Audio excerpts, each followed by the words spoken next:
Docteur Monkam Galamo. Quand c'est toi qui m'appelles comme c'est dit, c'est ma copine. Ya tout. Docteur. Oh, non, docteur Monkam Galamo. Non. Je ne sais même pas que. Hey, je peux voir ton appel, je ne prends pas. Un appel qui vient de Washington. Non, ce n'est pas possible. C'est qu'en fait, je suis sur le terrain en train de faire la reconstitution des faits. Tu sais que récemment, il y a une fille qui s'est déshabillée, non? Oui, donc on est en train de demander qu'elle se redéshabille encore. On regarde si...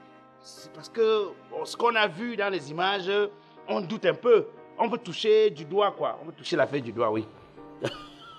Ok, donc, pardon, je te rappelle. Hein. Oui, c'est parce que c'est toi que j'ai décroché. Maître. Ouais. Je vous cherche depuis. On ne vous trouve plus au bureau, pourquoi?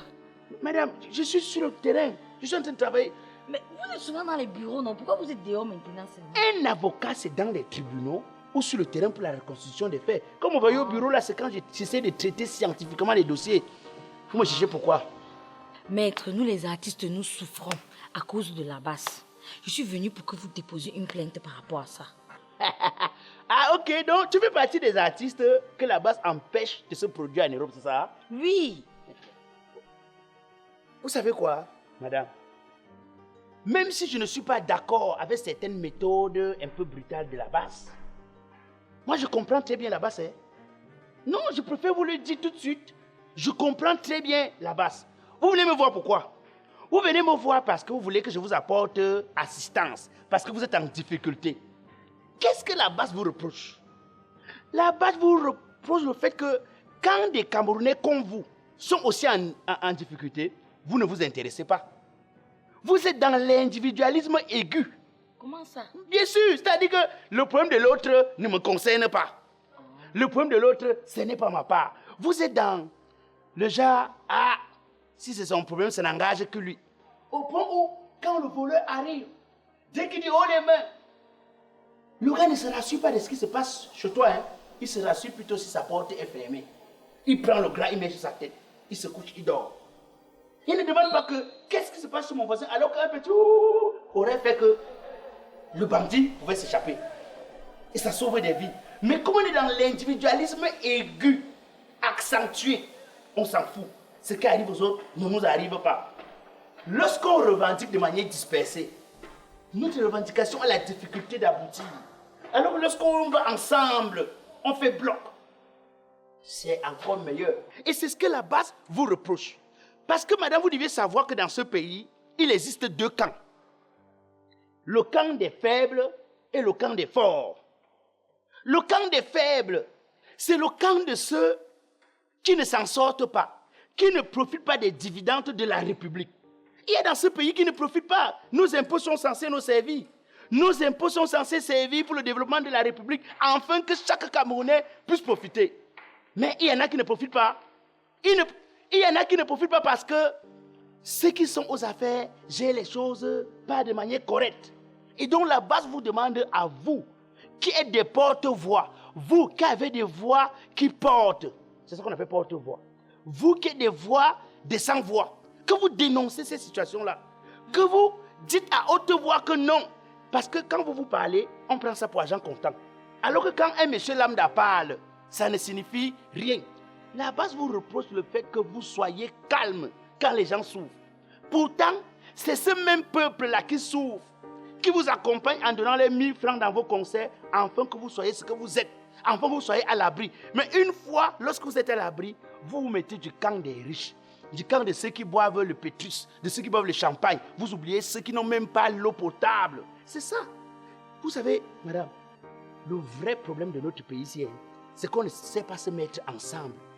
La basse, à travers ses actions, essaye de vous dire que lorsque vous êtes plus nombreux, vous êtes facilement écoutés.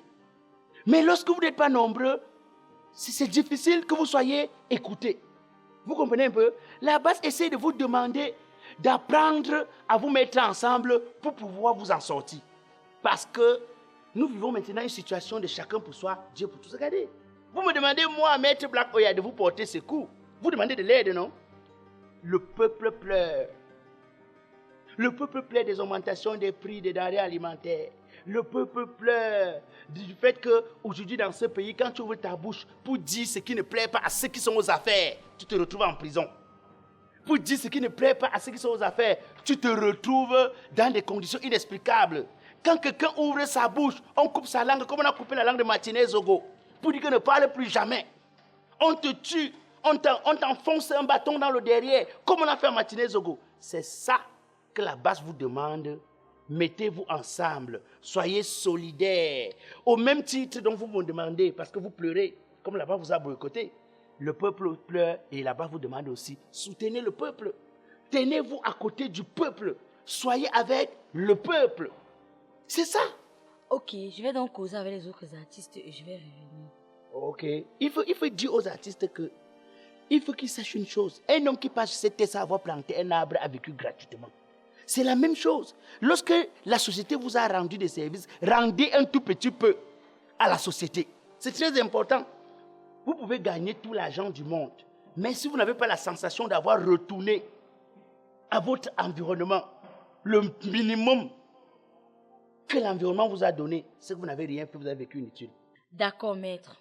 Faites une lutte, dit par exemple sur la page, sur votre page que non, nous ne sommes pas d'accord avec telle chose qui se passe mal au pays, ne fait pas de vous un opposant au pouvoir en place. Ça ne fait pas de vous un adversaire du pouvoir en place, mais ça fait de vous un homme digne, un homme qui a de la personnalité, un homme qui ne laisse pas des injustices se faire autour de lui. C'est de ça qu'il s'agit. Vous comprenez un peu ce que j'ai dit? Il faut apprendre ça. Il faut apprendre ça. Ok, je vais en parler avec les autres. Ok. Ok. Allez, à tout à l'heure, je vais travailler. Maître.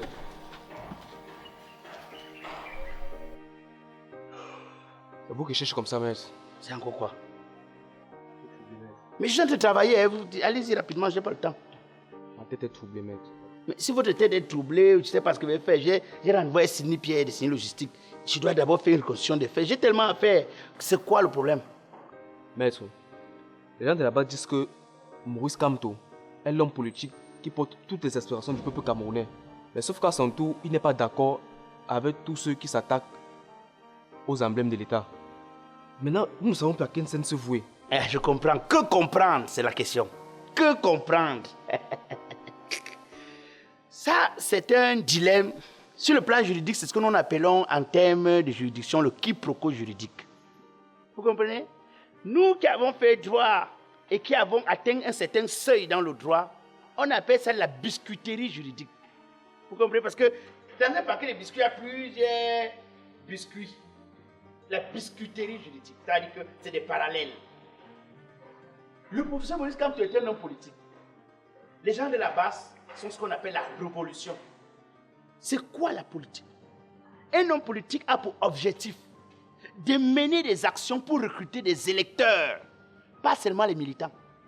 Parce qu'en termes de militants, tu peux avoir 1 million de militants. Dans un pays où on a besoin de 7 millions de personnes qui vont voter, tu ne pourras pas atteindre tes objectifs. Donc, tu recrutes des électeurs qui sont parfois sympathisants, parfois très silencieux, qui ne parlent pas, mais qui sont là. Donc, Maurice Kamto a besoin de faire avec tout le monde. Alors que la base, c'est un mouvement de révolution. Vous savez, en termes de révolution, on ne veut pas savoir s'il y a les mécontents, non, on a un idéal. C'est ça qui intéresse. C'est-à-dire qu'un objectif, nous, par exemple, si ils disent que leur objectif, c'est faire partie de ceux qui sont au pouvoir. Que certaines personnes soient d'accord avec leur méthode ou pas, et ça ne les intéresse pas. Hein. C'est qu'ils ont un objectif. Il faut que ceux qui sont là partent. C'est donc la différence entre la révolution et le politicien. Sauf que, ils disent que, lorsqu'ils regardent l'univers politique camerounais, le seul homme politique qui peut porter les aspirations du peuple s'appelle Maurice Kamto. C'est eux qui disent ça. Et quand tu es un homme public, c'est même pas toi qui choisis ce que les gens vont dire de toi. Ils disent ce qu'ils veulent. Maintenant, le professeur Maurice Kamto à côté dit que moi, je suis avec tous les Camerounais sans exception, mais je refuse qu'un seul Camerounais s'attaque aux emblèmes de la République. Je refuse qu'un seul Camerounais casse quoi que ce soit à mon nom. Ça veut dire quoi? Ça veut dire que Si la base agit sagement, pose des actes de responsabilité, là en ce moment, Maurice Kamto peut dire ok, ça c'est ma base. Ou bien c'est une base avec laquelle je suis d'accord. Mais si la base casse, Maurice Kamto a prévenu avant que non. Et ils cassent parce qu'ils sont dans les révolutions qui n'ont rien à voir avec moi. C'est ça. Parce que si on ne fait pas cette nuance, les actions de la base vont rendre impopulaire le travail de Maurice Kamto. Parce que ceux, par exemple, comme boycott, comme artistes en Europe, vont dire que, ou bien les fans de ceux-là, ils vont dire que, vous voyez, c'est les gens qui supportent Maurice Kamto. Le type là, je l'attends à l'élection. C'est quand l'homme de Tunis pour l'instant. Il dit que je ne suis pas, moi, en harmonie avec ceux qui... Ce n'est pas parce qu'il dit ça qu'il peut maintenant aller questionner, par exemple, la révolution. La révolution a ses règles qui n'ont rien à voir avec la politique. La révolution ne contente pas, ne plaît pas, alors que la politique plaît. La politique contente des personnes. La révolution est objective. Tu comprends un peu? Souvent, elle peut même être brutale. Mais c'est ça, parce qu'il faut faire la différence entre la révolution, ou les révolutionnaires, et les politiciens. C'est aussi le rôle de la révolution de dire que nous on t'a choisi. Tu peux dire que je ne suis pas avec vous. Ils disent qu'ils t'ont choisi. Ils sont libres. Toi aussi tu es libre de dire que tu n'es pas avec eux. Ou bien tu es libre de dire que je veux que si vous voulez être avec moi, voilà comment vous allez être. Tu vois un peu ce qu'il veut dire? Bon, voilà. Ok, d'accord, maître. Mais tu ne peux pas dans le bureau, pas de question. Je fais quoi ici comment? Tu es un enquêteur. Tu me trouves en Russie, tu es au bureau, tu devais payer tes honoraires. Là, je ne t'ai même rien demandé. C'est parce que je sais que signer Pierre, signer logistique, il va s'occuper, il va gérer ça. Il a un petit agent à m'envoyer là. Bon, je m'en vais sur le terrain.